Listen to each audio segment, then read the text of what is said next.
Famous stories of the world में आप सभी का स्वागत है। आज हम ताजिए यानी कि मुहर्रम के बारे में उसका इतिहास जानेंगे।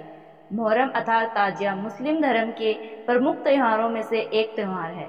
इस्लाम धर्म की मान्यता के अनुसार साल 61 हिजरी अर्थात 680 ईस्वी में इराक के करबला में इमाम और हुसैन और उनके साथियों ने हक और सच के लिए लड़ाई लड़ी। इस लड़ाई में उन्होंने अपनी शहादत दी। इस घटना को और इस शहादत को मुस्लिम धर्म के लोग आज भी याद करते हैं और इमाम हुसैन की याद में रोते हैं।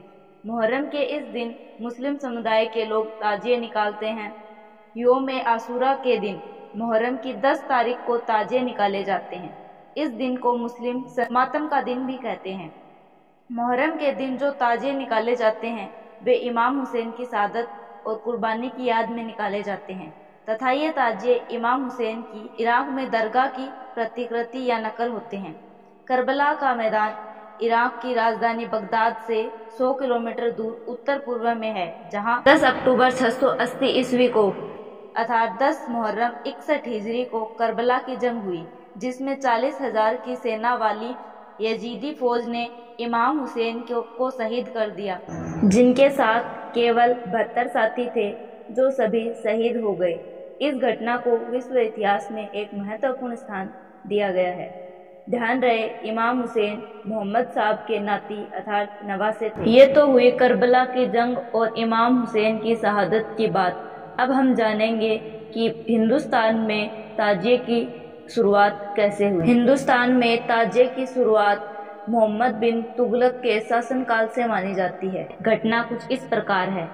फारस अफगानिस्तान, मेसोपोटामिया और रूस के कुछ भागों को जीतते हुए तैमूर भारत 1398 में पहुंचा।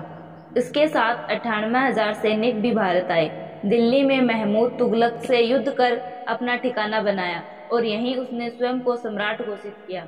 तैमूर लंग तुर्की शब्द है जिसका अर्थ तैमूर लंगड़ा होता है। वह दाएं हाथ और बाएं पांव से पंगु था। तैमूर लंग शिया संप्रदाय से था और मुहर्रम माह में हर साल इराक जरूर जाता था, लेकिन बीमारी के कारण एक साल नहीं जा पाया। वह हृदय रोगी था, इसलिए हकीमों वैद्यों ने उसे सफर के लिए मना किया था।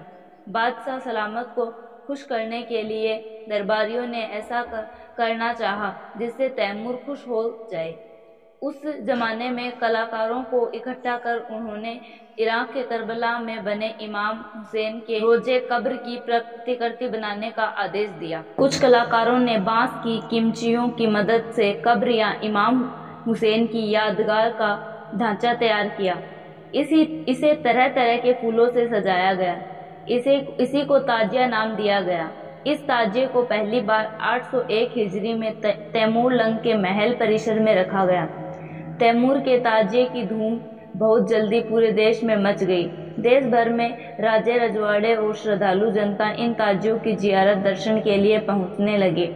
तैमूर लंग को खुश करने के लिए देश के अन्य रियासतों में भी इस परंपरा की सख्ती के साथ शुरुआत हुई। खास तौर पर दिल्ली के आसपास के जो शिया संप्रदाय के नवाब थे, उन्होंने तुरंत इस परंपरा पर अमल शुरू कर दिया। तब से लेकर आज तक इस अनूठी परंपरा को भारत, पाकिस्तान, बांग्लादेश और बर्मा, म्यांमार में मनाया जा रहा है। तो ये थी मुहर्रम अर्थात ताजियों की कहानी कि भारत में किस तरह वो आए और कैसे इसकी शुरुआत हुई। आज का वीडियो आपको पसंद आया तो लाइक करें, शेयर करें, चैनल को सब्सक्राइब करें, साथ ही बेल आइकन पर प्रेस करें ताकि आपको आने वाले वीडियोस की नोटिफिकेशन मिलती रहे। इसी तरीके की और जानकारी लेने के लिए आप हमारे चैनल पर विजिट जरूर करें। धन्यवाद।